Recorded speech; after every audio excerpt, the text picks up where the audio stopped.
Hello and welcome back to my channel. आज हम करने वाले हैं क्लास 8 का हमारा चैप्टर 9 चल रहा है एनसीईआरटी बुक का एक्सरसाइज 9.1 का क्वेश्चन नंबर 6। तो क्वेश्चन पढ़ते हैं। Find the area of a rhombus. हमें एक फिगर दी हुई है रोम्बस, तो मैंने यहाँ पे एक रोम्बस ड्रॉ कर लिया है। रोम्बस क्या होता है? एक क्वाड्रिलेटरल है, मतलब 4 साइड की एक फिगर है जिसमें चारों साइड सेम होती है। Whose side is 5 centimetre. उसमें जो साइड दे रखी है वो 5 सेंटीमीटर की है। तो एक 5 सेंटीमीटर की है तो सभी साइड्स 5 सेंटीमीटर की होंगी। ऑलराइट, क्योंकि रोम्बस में सारी साइड्स इक्वल होती हैं। आगे दे रखा है whose altitude is 4.8 सेंटीमीटर। यहाँ पर एल्टीट्यूड का मतलब है हाइट। तो ये हाइट मैंने यहाँ पर एक परपेंडिकुलर डिस्टेंस बना लिया है जिसको मैं हाइट ले रही हूँ। तो ये हाइट जो है हमारी ये दे रखी है 4.8। ओके, तो ये हाइट ले ली मैंने, यहाँ पे डी ले लिया और इस पॉइंट को हम ई ले लेते हैं। तो ये हमारी हाइट दी हुई है। तो ये दो चीजें हमें दी हुई है। आगे हमें क्या दे रखा है? If one of its diagonal is 8 centimetre find the length of other diagonal. इसमें एक डायगोनल भी दे रखा है हमें और हमें दूसरे डायगोनल का लेंथ भी निकालना है।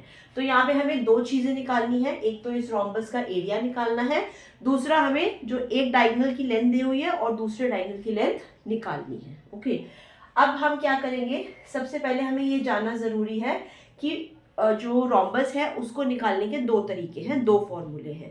पहला फॉर्मूला है हम जो ऑलरेडी पिछले क्वेश्चन में डिस्कस कर चुके हैं, वो है हमारा area of rhombus is equal to half multiply by diagonal 1 multiply by diagonal 2। पहला फॉर्मूला हमारा ये है। अगर आपको दोनों डायगोनल्स की लेंथ दी हुई है तो आप सिंपल इसी फॉर्मूले से एरिया ऑफ रोम्बस निकाल सकते हो। लेकिन इस क्वेश्चन में ये प्रॉब्लम है कि एक डायगोनल की लेंथ दी हुई है, दूसरे डायगोनल की लेंथ नहीं दी हुई है। तो ये फॉर्मूला हम अप्लाई नहीं कर सकते क्योंकि हमें दूसरे डायगोनल की लेंथ निकालनी है, ना कि दी हुई है। तो ये वाला फॉर्मूला अभी हमारा यूज नहीं होगा।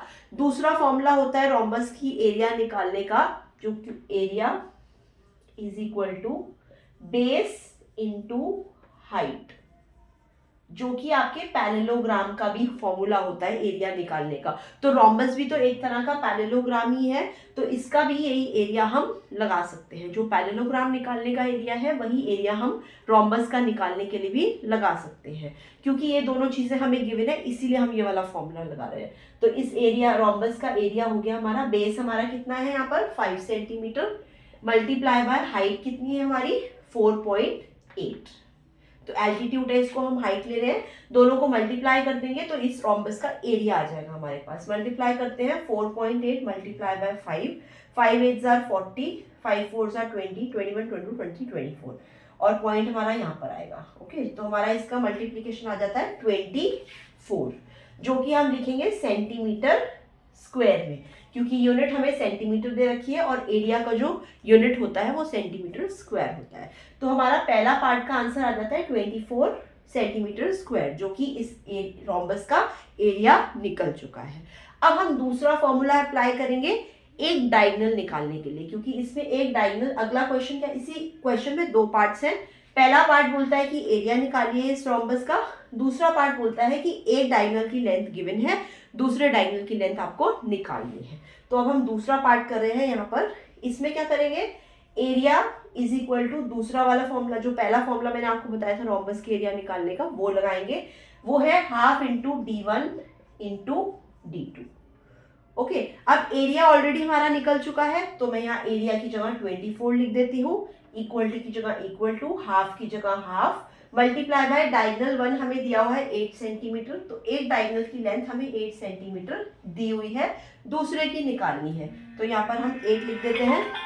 ओके, मल्टीप्लाई बाय D2 हमें नहीं दिया हुआ है, D2 हमें निकालना है, तो यहाँ पर हमें D2 लिख दिया, क्योंकि D2 हमें निकालना है। यहाँ पर डायगोनल जो 2 है, दूसरे डायगोनल की लेंथ हमें यहाँ पर निकालनी है। ओके, अब 8 के नीचे कुछ नहीं है तो 1 है, यहाँ पर भी D2 के नीचे कुछ नहीं है तो 1 है। ओके, अब ये एक सिंपल इक्वेशन हो जाती है। अब इसको हम सॉल्व कर लेते हैं D2 की वैल्यू निकालने के लिए।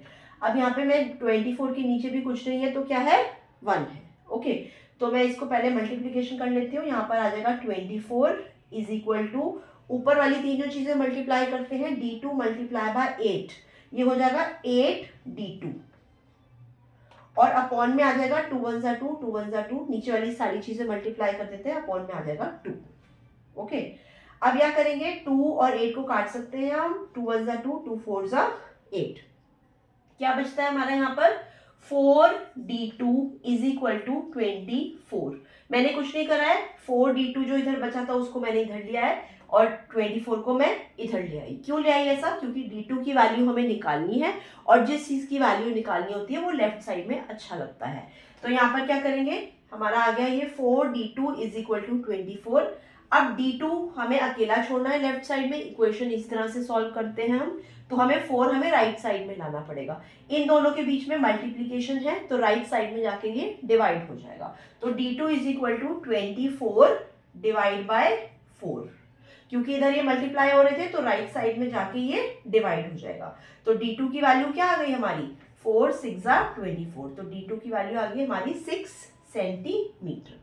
मतलब जो डायगोनल 2 हमारा निकल के आया है इस रोम्बस का वो आया है 6 सेंटीमीटर। तो हमने यहाँ पे कुछ नहीं किया है, इस क्वेश्चन में एरिया निकालने के लिए रोम्बस के 2 फॉर्मूले होते हैं, हमने दोनों को अप्लाई किया है। पहला फॉर्मूला हमने ये इसलिए लिया है क्योंकि हमें बेस और हाइट दोनों गिवन थी और हम इसका एरिया आराम से निकाल सकते थे। दूसरा फॉर्मूला हमने अप्लाई किया है, एक डायगोनल गिवन था, दूसरा डायगोनल निकालने के लिए। तो आई होप आपको ये क्वेश्चन समझ में आया हो। शेयर विद योर फ्रेंड्स जो भी 8th क्लास में है, जिनको भी इस वीडियो या मेरे चैनल की ज़रूरत है तो उनसे ज़रूर शेयर करिए। Thank you so much.